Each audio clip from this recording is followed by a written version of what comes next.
Hello everyone, my name is Abram Martio Prestasitumeyang. I'm from class 3 of Industrial Engineering batch of 2025.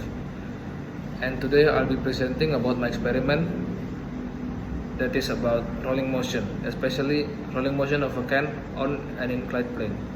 The goal of this experiment is to observe and analyze the motion of a rolling can as it travels down a slope and to describe its motion in terms of displacement, velocity, and acceleration. This experiment helps us understand the basic kinematic relationships that govern motion, the same principles that apply to cars going downhill, balls rolling, or any object in accelerated motion. The objective of this experiment was to verify how an object accelerates when rolling down an incline, assuming negligible force of friction and air resistance. We also aim to test whether the motion fits the theoretical equation S equal 1 over 2a times t square, which describes uniformly accelerated motion starting from rest.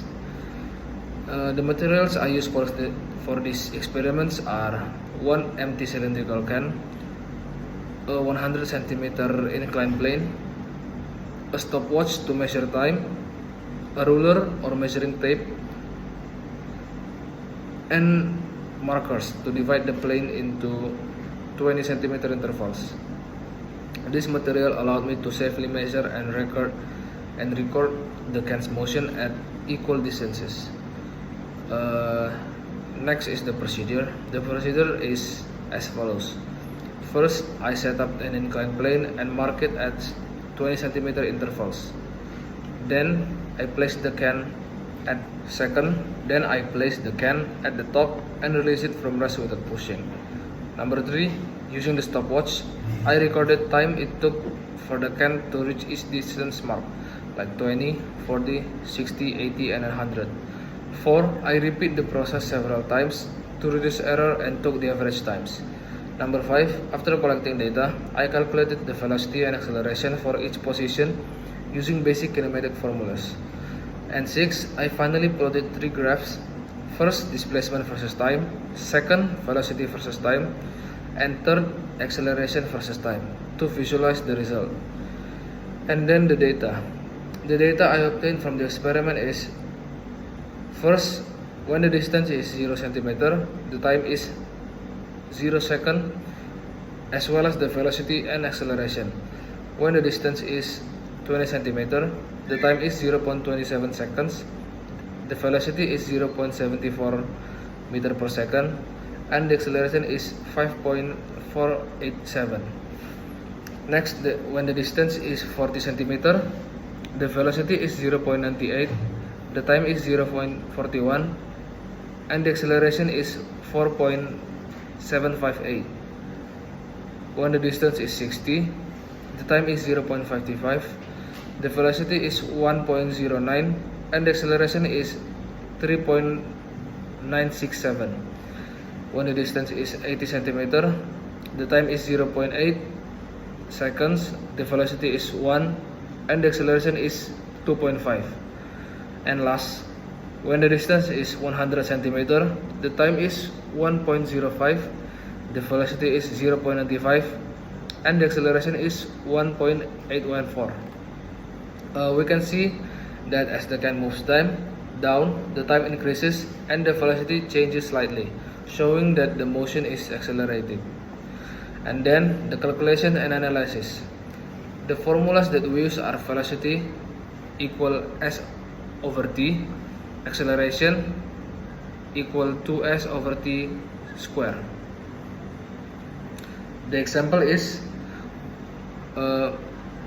when the distance is 60 cm, the velocity is 0.6 over 0.55, which results in 1.09 meter per second, and the acceleration is 2 times 0.6 over 0.55 square, and the result is 3.97 meter over s square.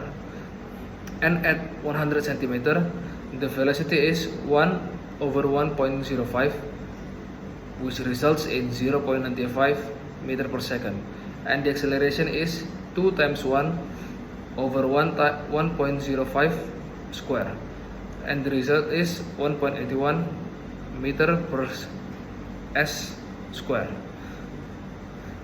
By averaging these acceleration values, the average acceleration of the can was approximately 2.89. This value represents the overall acceleration of the can as it rolled down the incline. The displacement and time graph follows a curved line. The velocity and time graph rises almost linearly, and the acceleration time graph fluctuates slightly. And then discussion. From the experiment, we observed that the displacement time curve matches the equation S equal 1 over 2 a times t square. The velocity of the can increased at a nearly constant rate, confirming the presence of steady acceleration. And the third is that the small differences in acceleration are likely due to friction, air resistance, or human reaction time when using the stopwatch. Even though there were slight variations, the results closely match the theoretical predictions for an object accelerating down in an incline.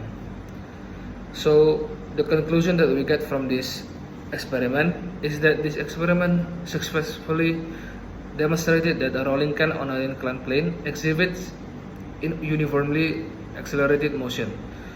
The calculated average acceleration was about 2.9 meter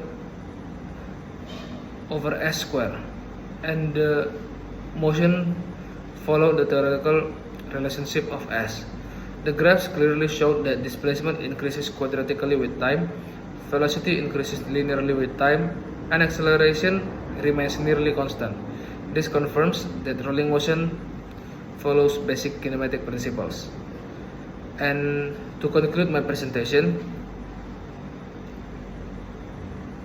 it is confirmed that the rolling motion of a can follows the basic animation principles of uniformly accelerated motion.